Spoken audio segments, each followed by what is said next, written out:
رسول اللہ صلی اللہ علیہ وسلم فرماتے ہیں سلاسن من کن فیہ وجد حلاوت الایمان، تین چیزیں ایسی ہیں اگر کسی شخص کے اندر پائی جائیں تو وہ ایمان کے ٹیسٹ کو محسوس کرتا ہے، پھر اس کا دل نماز میں لگتا ہے، پھر اس کا عمل اسے لذت دیتا ہے، پھر وہ رات بھر قیام میں بھی رہے تو اسے تھکاوٹ نہیں آتی، اس کی چیزیں ایمان سے متعلقہ بڑی مضبوط ہوتی ہیں۔ حلاوت ایمان، اب یہ حلاوت ایمان ہے کیا؟ اس کی وضاحت بھی حضرت امام بخاری علیہ رحمہ نے ہرقل کے اس قول میں کی کہ جب جناب جعفر طیار نجاشی کی بارگاہ میں آئے تو نجاشی نے ان سے پوچھا تمہارے نظریات جناب عیسیٰ علیہ السلام کے بارے میں کیا ہے؟ تو آپ نے بالتفصیل نظریات کو بیان کیا۔ اس کے بعد ابو سفیان سے پوچھا کہ تمہارے نظریات جناب محمد کے بارے میں کیا ہے صلی اللہ علیہ وسلم؟ کہنے لگا ہوا صادق و امین، کہا جو ان پر ایمان لاتے ہیں ان کے بارے میں کیا ہے؟ کیا وہ ایمان لانے کے بعد پھر جاتے ہیں یا جمے رہتے ہیں؟ اس نے کہا الایمان حین تخالط بشاشتہ القلوب لا یسقطہ احد، وہ اتنے پکے ہیں جان بھی دے دیتے ہیں، مال بھی دے دیتے ہیں، عزت بھی دے دیتے ہیں، وقت بھی دے دیتے ہیں، لیکن جس کے دل میں ایمان چلا جاتا ہے وہ ایمان نہیں جانے دیتا، چونکہ انہوں نے ایمان کا ٹیسٹ چکھ لیا تھا، وہ ذائقہ اتنا غالب آیا، اب ان پر کوئی چیز وقت میں سے، مال میں سے، جان میں سے، عزت میں سے اس کی کوئی اہمیت نہیں، ان کی اہمیت ہے ان کے ہاں تو وہ ایمان کی اہمیت ہے۔ ایمان کی حلاوت جب کسی سینے میں داخل ہوتی ہے تو وہ نکالی نہیں جا سکتی۔ جسم کٹ گئے، تپتی ریت پہ بلال کو لٹایا گیا، سینے پہ کوئلے رکھے گئے اور رکھ کے پوچھا گیا اب کیا کہتا ہے؟ اس نے کہا احد۔ کس نے پوچھا اس موقع پر بھی احد؟ کیا کوئلے تجھے جلسا نہیں رہے تھے؟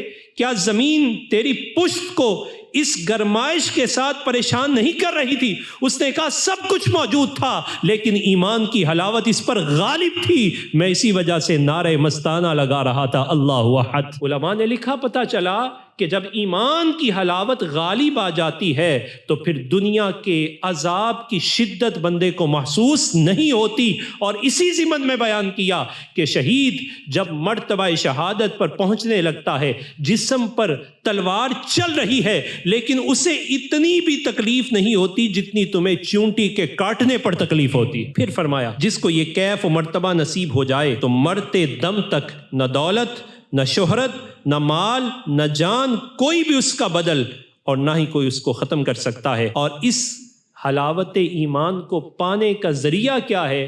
مصطفیٰ جان رحمت صلی اللہ علیہ وسلم نے اس ذریعے کو بیان کیا۔ پہلا فرمایا ان یکون اللہ ورسولہ احب الیہ مما سوا، اللہ اور اس کا رسول سب سے بڑھ کر ان کے محبوب ہو جائیں، یعنی ان کے ہاں سب سے زیادہ محبت اللہ تعالیٰ کی۔ توحید الہی کے سمندر میں وہ ایسے مستغرق ہوتے ہیں کہ کسی دوسرے کی طرف ان کی توجہ ہی نہیں ہوتی، اور اللہ سبحانہ تعالیٰ کی محبت پر ہر چیز کو قربان کرنے کے لیے تیار ہو جاتے ہیں۔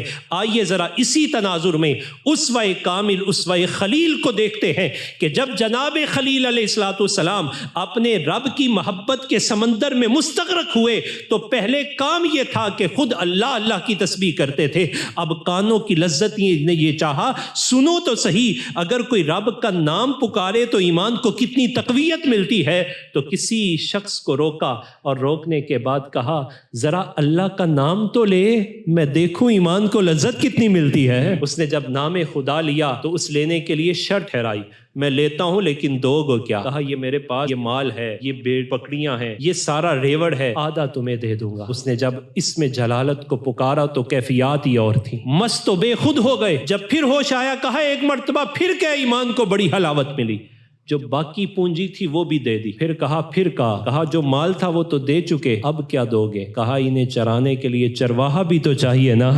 ایمان کی حلاوت اتنی مضبوط جب ہو جاتی ہے تو اس کا مطلب ہے کہ پھر اس کے نزدیک سب سے عزیز چیز اپنے پروردگار کا ذکر ہوتا ہے۔ مجھے اور آپ کو اپنا محاسبہ کرنا ہے کہ اسوہ خلیل کو اپنانے والوں، جناب سیدنا ابراہیم علیہ السلام کی عقیدت میں حج کو جانے والوں، قربانیاں کرنے والے ہم سب کیا اللہ تعالیٰ کی محبت میں اتنے پختہ ہیں؟ ہمارے ایمان میں وہ حلاوت موجود ہے؟ اگر وہ حلاوت موجود ہوتی تو ہمارے کان کبھی بھی موسیقی کے رسیا نہ ہوتے، ہمارے کان کبھی بھی تلاوت قرآن کو سننے سے اکتاہٹ کا شکار نہ ہوتے. ہمارے کان میں اگر رس گولتی کوئی آواز آتی تو کسی قاری قرآن کی آتی. ہمارے کان یہی چاہتے اگر مجھے کسی جگہ کچھ دینا ہے تو مجھے اپنی اولاد پر اس وجہ سے دینا ہے کہ وہ اللہ کا نام بڑے خوبصورت انداز میں لے. میری اولاد مجھے بڑی محبوب ہو جائے گی اگر وہ اللہ کا نام لے، اللہ کی بندگی میں مستغرق رہے.